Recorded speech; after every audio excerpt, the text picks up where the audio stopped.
film opens with a tragic war between an elite British military unit and an Afghan group. The situation was chaotic at the time.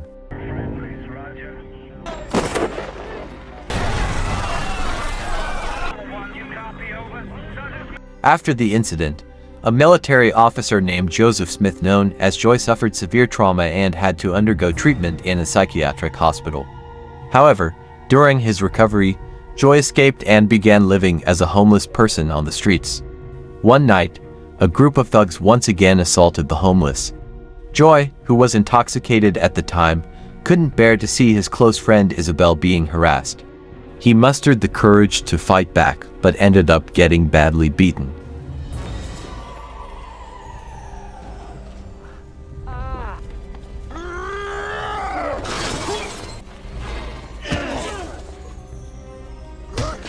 Covered in injuries, Joy tried to flee and broke into an apartment building.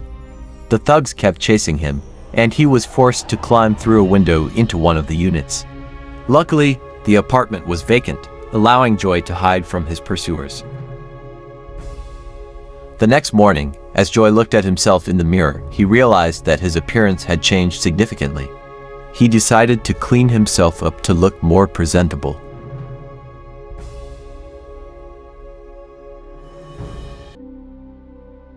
Just as he was about to leave the apartment, the house phone rang. It turned out the apartment owner had left a voice message saying they were out of town and would return to London at the end of October. Since the place had been empty for a while, many letters had piled up under the door, one of them from a bank containing the owner's debit card. Joy ended up using the card to cover his daily living expenses. The scene then shifts to a nun named Christina, who spent most nights handing out food to the homeless. Joy once gave her some money, but Christina handed it over to the church, keeping only a small portion to buy a ticket to a ballet performance. Unfortunately, the ticket was extremely expensive, as the show was aimed at wealthy audiences. One for the is £500. The next day, the thugs went after Isabelle again. This time, they kidnapped her and forced her into sex work. Joy became deeply worried and even posted a missing person notice. Not long after, Isabelle called Joy, saying she had returned to her hometown, but it was a lie. After Isabelle's disappearance, Joy began to change his lifestyle for the better. One day, Joy decided to start working and stop relying on someone else's debit card, as he believed it was not the right thing to do. At the restaurant where he worked, after closing hours, a group of rowdy football supporters refused to leave the premises. Joy politely asked them to leave, but instead of complying, they turned aggressive and tried to attack him. In the end, Joy managed to defeat them all.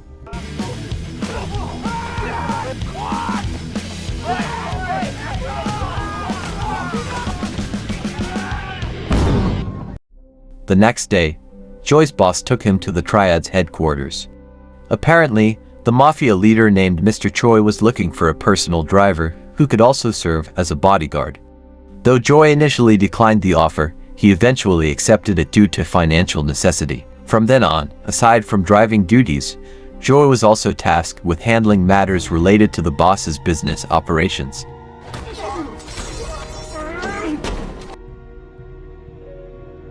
The pay was exceptionally high, and Joy used part of his earnings to help the poor.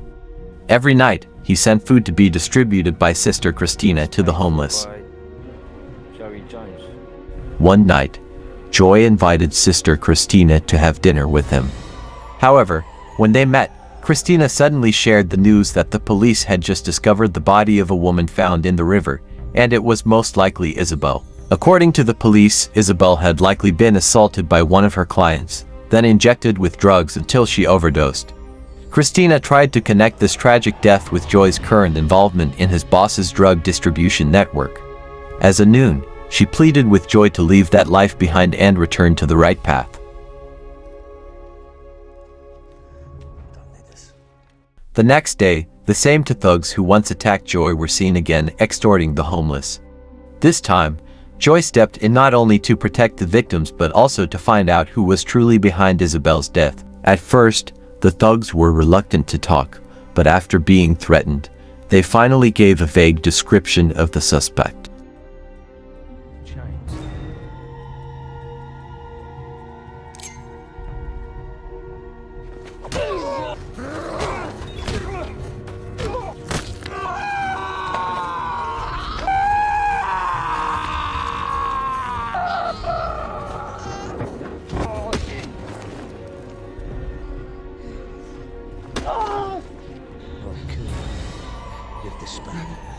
With that information, Joy invited Christina to an art exhibition. Christina wore a beautiful dress, though she felt awkward as she wasn't used to dressing that way. The following day, Joy went back to work as usual. This time, he was assigned to collect a debt from a restaurant. However, the debtor resisted and tried to fight back, forcing Joy to use violence.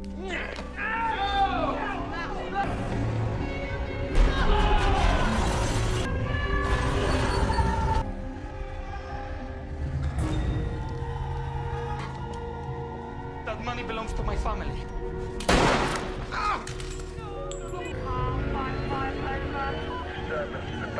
It was the first time in a long while that Joy used a weapon again.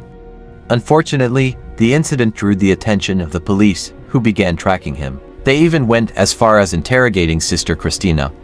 During the questioning, she also tried to inform the authorities about the suspected murderer of Isabelle, but sadly, her statements were dismissed. One night, while on her way to the convent, Sister Christina opened up about her past. During her teenage years, she had a deep passion for ballet. Sadly, the instructor who was supposed to guide her instead sexually abused her. Unable to endure the mistreatment any longer, Christina ended up killing him. Although her actions were wrong in the eyes of the law, due to her young age, the Polish government decided not to imprison her. Instead, she was sent to a convent for rehabilitation.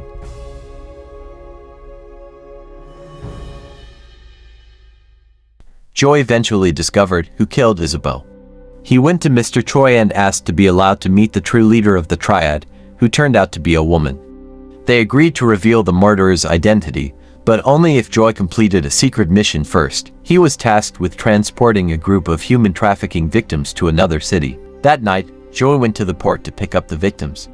His heart broke when he realized one of them was just a child.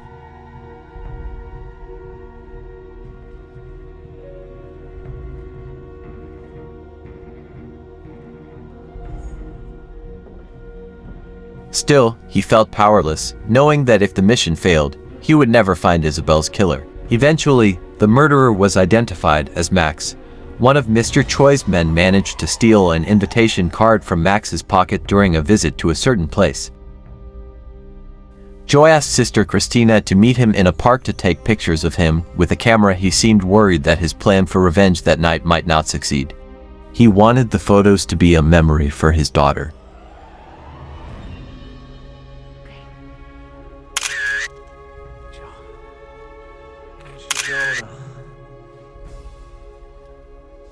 After the photo session, Christina said goodbye and told him she would be leaving for Africa the next day on a humanitarian mission. It might be the last time they ever saw each other. But before leaving, she wanted to spend one last evening with the man she secretly admired at Joy's apartment.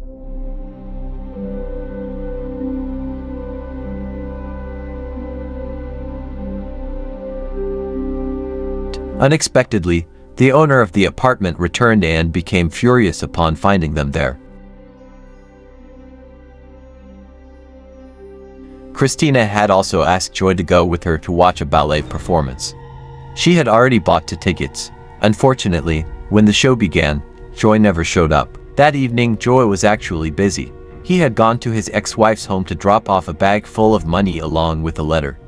He never expected that the one to answer the door would be his own daughter. After so many years, Joy finally reunited with her. Let's just slow Joy in for a minute.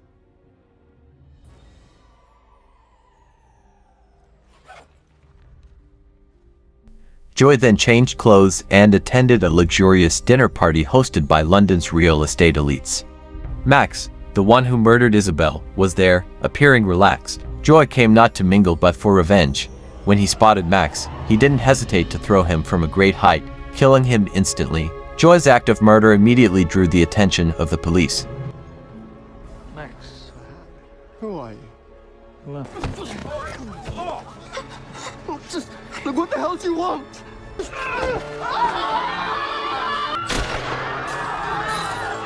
Shortly afterward, Sister Christina found Joy drunk on the side of the road. She was clearly disappointed to see him fall back into his old destructive habits. It was then that Joy finally revealed what really happened in Afghanistan. During a mission, all his team members were slaughtered by the enemy. In a fit of rage, Joy took out his anger on 5 innocent civilians. The guilt over what he had done haunted him ever since. No matter how many good deeds he did now, he felt it would never be enough to erase the sins of his past. The next day, Sister Christina departed for Africa.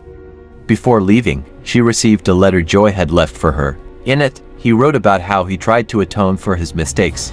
He reported the Triad's human trafficking operation, left money with the landlord of the apartment he had stayed in, and committed to cleaning up the streets from violent thugs. Even though he was eventually arrested by the authorities, Joy hoped that these efforts could, in some small way, make up for the terrible wrongs he had committed in Afghanistan.